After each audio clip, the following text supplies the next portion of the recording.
Are you challenging this because, in my opinion, masking school children is a bad thing? Or is this challenge on legal grounds about what the Treasury has the authority to do? Stuart, thank you for having me on. And the reality is it's both. I do think it's a bad policy. And we know that there's been all sorts of confusion out of the CDC as to what you should do or shouldn't do. And we were told if you get vaccines, you can take off masks. So it's been all over the board. The only consistency has been the inconsistency. But more importantly, look, I'm not a role model. My job is to wreak havoc in the courtroom.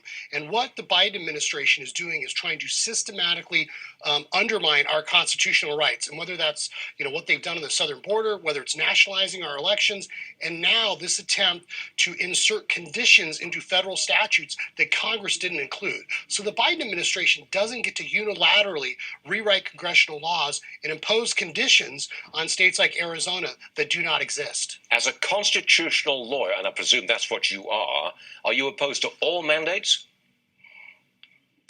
I believe that the federal government's powers are limited and defined. I mean, James Madison used to remind us that it's like two sides of the same coin. Rights and powers play off of each other. And every time the federal government assumes more power and authority, it diminishes our individual liberty.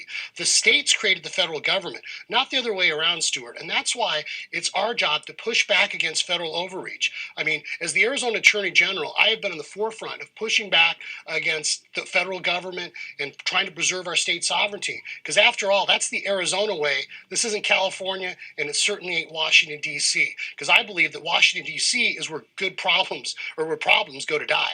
Good ideas go to die. Whenever you're on the show, you're from Arizona, we like to update the border situation because you are a border state. We've got these new numbers showing 173,000 apprehensions at the border, then 178,000 in December. I have to ask you, are you getting any help at all from the federal government?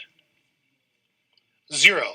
Absolutely zero. In fact, the Biden administration, President Biden, Secretary Health and Human Services Becerra, Vice President Harris, they refused to even acknowledge the problem, and they refused to come to Arizona to talk to law enforcement officials on how to address it.